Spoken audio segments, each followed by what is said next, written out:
वालेकुम रहमतुल्लाहि व बरकातुहू। नाज़रीन, हरमैन ग्लोबल टूर्स में आप सभी को खुशामदीद। कल 4 सितंबर को इंशाअल्लाह ताला ईद मिलाद उम्रा ग्रुप की रवानगी है। हाजी साहिबान के कुछ सवालात थे। सबसे पहला ये कि जैसे ही हम जिद्दा उम्रा पे जाने वाले जितने भी हाजी साहिबान हैं, जिद्दा एयरपोर्ट पर उतरने के बाद अपने घर वालों को कैसे रब्ता करें, ये मैसेज पास ऑन करने के लिए कि हम सही सलामत जो है एयरपोर्ट पर पहुंच चुके हैं। तो देखिए, इसके 3 तरीके हैं। सबसे पहला तो ये कि आप किसी भी इंटरनेशनल एयरपोर्ट पर आप अगर जाएंगे दुनिया में कहीं भी, और अगर जिद्दा भी आप जाओगे या रियाद या कहीं भी आप एयरपोर्ट पे आप लैंड करते हो, तो हर एयरपोर्ट के ऊपर वाईफाई फैसिलिटी अवेलेबल होती है। उसको कनेक्ट करने के लिए आपको कुछ लॉगिन और कुछ क्रेडेंशियल जो है वो मांगेगा। जैसे ही आप वहाँ के एयरपोर्ट के नाम से कोई भी वाईफाई आप जैसे ही कनेक्ट करोगे तो उसके अंदर कोई लिंक आती है, वो ओपन होगी, इंटरनेट ब्राउज़र ओपन होगा। उसमें अगर आपका ईमेल आईडी, आपका पासपोर्ट नंबर या जो भी क्रेडेंशियल है वो आप उसमें डालोगे तो उसके बाद फ़ौरन जो है वाईफाई आपका कनेक्ट हो जाएगा और इंटरनेट स्टार्ट हो जाएगा। जैसे ही आपका इंटरनेट स्टार्ट होता है, आप व्हाट्सएप के ज़रिए या किसी भी ऐप के ज़रिए जो है अपने घर वालों को मैसेज दे सकते हैं कि हम सही सलामत खैरियत से एयरपोर्ट पर पहुंच चुके हैं। अगर एयरपोर्ट के ऊपर वाईफाई नहीं कनेक्ट हो पाया तो आप मक्का शरीफ में होटल पे पहुंचने के बाद मैसेज दे सकते हैं। और किसी भी होटल में आप जाओगे, कहीं भी आप रुकने वाले हो, जो भी होटल के अंदर आपको रुकाया जाएगा, सभी होटल्स के अंदर जो है वाईफाई अवेलेबल रहता है। तो आप वहाँ जाने के बाद वहाँ से वाईफाई कनेक्ट करके भी आप अपने घर वालों को मैसेज दे सकते हैं। और तीसरा जो तरीका है वो ये कि आप वहाँ जाने के बाद सिम परचेज़ कर सकते हो। सऊदी का कोई भी एसटीसी है, मोबाइल है, ज़ैन है, वहाँ के जो भी सिम है वो आपको आपके पासपोर्ट के ऊपर उम्रा पैकेज के अलग अलग पैकेजेस रहते हैं। उसमें आपको 60, 70, 80 जैसा भी पैकेज रहता है आपका डेटा और कॉल के हिसाब से आप जो भी पैकेज चूज़ करोगे तो पैकेज के अंदर आपको सिम कार्ड मिलेगा। जैसे ही वो एक्टिव होता है आप इंटरनेट ऑन कीजिए या डायरेक्ट आपके अपने घर वालों को कॉल करके आप इन्फॉर्म कर सकते हो। एक और तरीका ये है कि आप यहाँ से निकलने के पहले भी इंटरनेशनल रोमिंग भी करवा सकते हो। अगर आपके पास इंडिया का, जियो का, एयरटेल का, वीआई का या कुछ किसी भी कंपनी का सिम है तो उसकी वेबसाइट पे जाके, उसकी एप्लीकेशन पे जाके या नियर बाई के स्टोर में आप जाके जानकारी ले सकते हो। सऊदी के लिए, गल्फ़ कंट्रीज़ के लिए इंटरनेशनल रोमिंग के पैकेजेस अवेलेबल रहते हैं।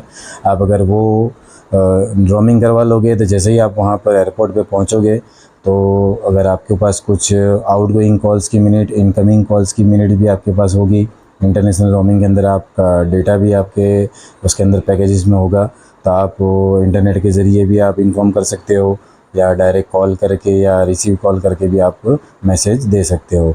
ख़ास बात का ख्याल ये रखें कि आप जैसे ही एयरपोर्ट पे पहुँचे, इमिग्रेशन की लाइन जब रहती है तो उस दौरान जो है कुछ वहाँ के क्लीनर्स या लेबर्स जो होते हैं, एयरपोर्ट के ग्राउंड स्टाफ के लोग जो होते हैं, वो जो सिम सेल करते हैं, तो सबसे पहले ये कि आपको बता दूं कि उनके ज़रिए कोई भी सिम कार्ड ना लें। घर वालों को मैसेज देने के चक्कर में हाजी साहिबान जो है उनके पास से सिम जो है वो ले लेते हैं। वो सिम किसके नाम पे एक्टिवेटेड है, उसमें क्या बैलेंस है, कौन सा उसके ऊपर मतलब उसके अंदर कौन सा ड्यूज़ है, वो किसी को किसी भी चीज़ की इन्फॉर्मेशन नहीं होती। तो आप जो है अनऑथराइज पर्सन से, क्लीनर से, वहाँ के लेबर से बिल्कुल भी आप सिम ना। जो तरीके मैंने आपको बताया या इंटरनेशनल एयरपोर्ट पे वहाँ का वाईफाई कनेक्ट करके आप मैसेज दे सकते हैं, या फिर अपने पासपोर्ट के ऊपर मक्का शरीफ पहुँचने के बाद सिम ख़रीद के उसके ज़रिए आप मैसेज दें, और या फिर इंडिया से आप जो है रोमिंग का रिचार्ज करवा के वहाँ जाने के बाद आप दे सकते हैं मैसेज। और होटल के ऊपर वाईफाई जो अवेलेबल रहता है उसके ज़रिए भी आप दे सकते हैं। आपको होटल का जो वाईफाई होगा वो आप होटल तक ही जैसे आप इस्तेमाल कर सकते हैं। जैसे आप होटल से आप हरम शरीफ जाओगे या कहीं भी ज़ियारत वगैरह के लिए आप बाहर जाते हो, होटल से कहीं भी बाहर जाते हो, तो फिर आपको कनेक्टिविटी के लिए, घर वालों के लिए या आपस में कनेक्टिविटी के लिए आपको वहाँ का सिम ख़रीदना बेहतर ऑप्शन रहेगा। आप वहाँ जाने के बाद अपने पासपोर्ट के ऊपर उम्रा पैकेजेस के जो सिम अवेलेबल रहते हैं वो आप परचेज़ कर लें, ताकि आपको 15-20 दिन का जो भी पैकेज आपको है उस हिसाब से आपका जो डेटा है और जो इनकमिंग आउटगोइंग जो भी कॉल्स के हिसाब से जो भी वहाँ पे पैकेजेस अवेलेबल रहते हैं वो आप परचेज़ करके उसको आसानी से इस्तेमाल कर सकते हैं। और ख़ास एक बात ये है कि आप अपने मोबाइल में अपने घर से ही IMO, आपको स्क्रीन पे नज़र भी आता होगा ये एप्लीकेशन, ईमो जो एप्लीकेशन है वो आप डाउनलोड कर लें, क्योंकि सऊदी के अंदर आपका व्हाट्सअप कॉल जो है वीडियो कॉल या ऑडियो कॉल कनेक्ट नहीं हो पाता दूसरे अदर नंबर से, वहाँ के नेटवर्क से नहीं हो पाता।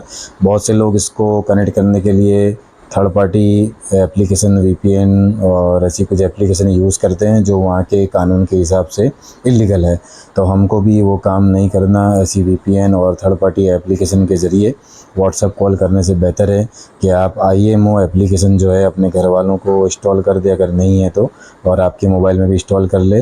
फिर वहाँ आप जहाँ भी डेटा कनेक्ट करोगे या होटल के वाईफाई से कनेक्ट करोगे या अपना सिम परचेज़ करके या रोमिंग के ज़रिए जिस तरीके से भी आप इंटरनेट कनेक्ट करोगे, आप बड़ी आसानी से IMO वीडियो कॉल या ऑडियो कॉल अपने घर वालों के साथ कर सकते हो और अपने घर वालों को अपना मैसेज दे सकते हो। और ये वहाँ पे हरम शरीफ में जाने के बाद या ज़ियारत के मकामात पे भी आपको वीडियो कॉल करना हो घर वालों को तो आप कर सकते हो।